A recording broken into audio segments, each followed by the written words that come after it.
અડાલજના અઘોરા મોલના પ્રથમ માળે જુગારધામ ઝડપાયું છે। અડાલજ પોલીસે 9 જેટલા જુગારીઓને ઝડપી પાડ્યા છે। 9 જુગારીઓની અડાલજ પોલીસે ધરપકડ કરી છે। જુગારધામ પરથી 14 લાખથી વધુનો મુદ્દામાલ જપ્ત કરવામાં આવ્યો છે। 45,000 રોકડ તેમજ 2 બાઇક 2 કાર જપ્ત થઈ છે। 9 મોબાઈલ સહિત 14,36,000નો મુદ્દામાલ કબજે કર્યો છે। ટ્રેબિકા સિલેક્ટ હોટલના રૂમમાંથી મળી આવ્યા 9 જુગારિયા। દિનેશ કાંતિલાલ શાહ ચલાવતો હતો જુગારધામ। આશીષ વિનોદ ચંદ્ર પટેલ, દિનેશભાઈ ગાભાભાઈ ચાવડા, રાજેન્દ્ર કુમાર શિવાભાઈ પટેલ, જિગ્નેશ રસિકભાઈ પટેલ, ઘનશ્યામભાઈ દ્વારકીદાસ પટેલ, મહેશ મંગાજી ઠાકોર, અશ્વિન સોમાભાઈ પરમાર અને ઉમેશ મૂળજી પરમારને પોલીસે રંગે હાથે ઝડપી પાડ્યા છે।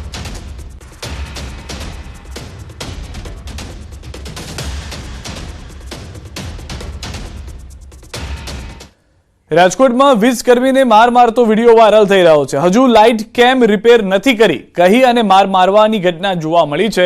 રસિક ટીલાળા નામના વ્યક્તિ દ્વારા યોગેશ ચાવડા નામના વીજકર્મીને માર મારી ગાળો ભાંડવામાં આવી। શાપર પોલીસ મથકે એટ્રોસિટી સહિતની કલમ હેઠળ ફરિયાદ નોંધાવીએ છીએ તેવી પણ વાત કરવામાં આવી। સમગ્ર ઘટનાનો વિડીયો સોશિયલ મીડિયામાં વાયરલ થઈ રહ્યો છે।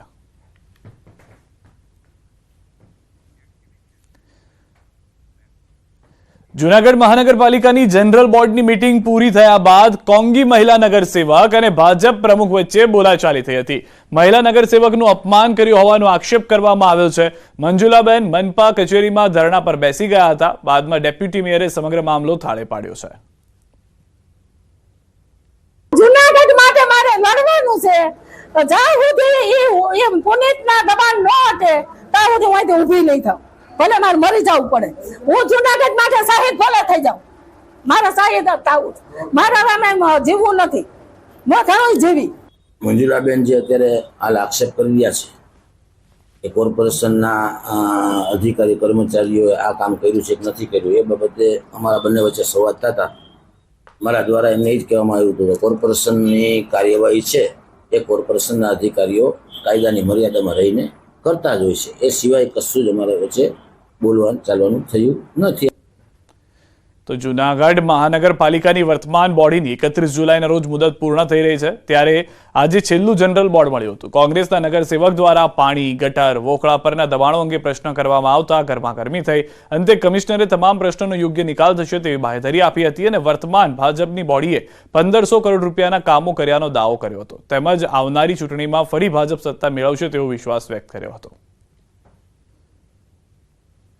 અમારી સરકાર જ આવવાની, કારણ કે જે કામ કર્યા જ નહીં પ્રજાએ જોયા છે અને પાછી ભારતીય જનતા પાર્ટીની બોડી આવશે।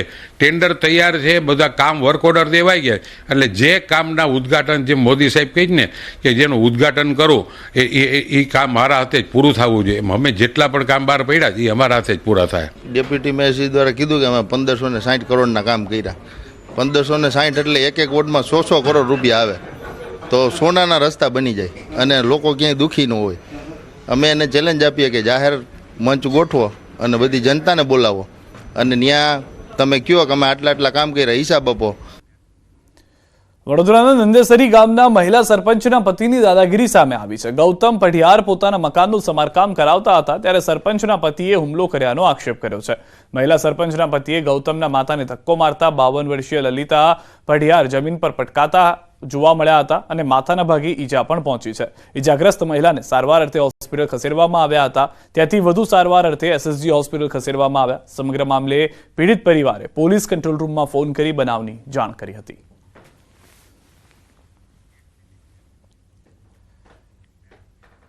એનઆરઆઈના જિલ્લા આણંદમાંથી ફરી એકવાર નકલી માર્કશીટ બનાવી વિદેશ મોકલવાનું કૌભાંડ ઝડપાયું છે। આણંદના શૈક્ષણિક નગર વિદ્યાનગરમાંથી એસઓજી પોલીસે નકલી માર્કશીટ અને સર્ટીઓને આધારે યુવાનોને વિદેશ મોકલનાર અમદાવાદના એક શખ્સને ઝડપી પાડ્યો છે।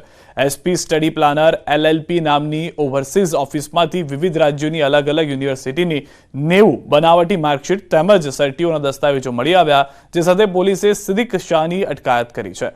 આરોપી અમદાવાદના ભાવિન પટેલ તેમજ વડોદરાના મેહુલ રાજપૂત પાસેથી બનાવટી માર્કશીટ તેમજ સર્ટીઓ મેળવતો હતો અને જેના આધારે વિદેશ જવા ઈચ્છુક યુવાનોને વિઝા મેળવી આપતો હોવાનું સામે આવ્યું છે, જેના આધારે પોલીસે ત્રણેય વિરુદ્ધ ગુનો નોંધી વધુ તપાસ હાથ ધરી છે। આણંદ વિદ્યાનગર રોડ ઉપર આવેલ કૃષ્ણા સફર કોમ્પ્લેક્સના ચોથા માળે આવેલ એસપી સ્ટડી પ્લાનર LLP નામની કન્સલ્ટન્સીની અંદર સિદ્દીક શાહ નામનો વ્યક્તિ કન્સલ્ટન્સી ચાલુ કરી અને નાગરિકોને વિદેશ મોકલવાનું કૌભાંડ ચાલતું હોવાની હકીકત મળેલ હોય, જે આધારે પંચો સાથે સદર જગ્યાએ રેડ કરતા આ સિદ્દીક શાહના કબજાવાળી ઓફિસમાંથી કુલ 90 જેટલી અલગ અલગ માર્કશીટો મળી આવેલ છે. હાલ રોકાઈશું એક વિરામ માટે. આપ જોડાયેલા રહો ગુજરાતની number 1 news channel news 18 Gujarati સાથે.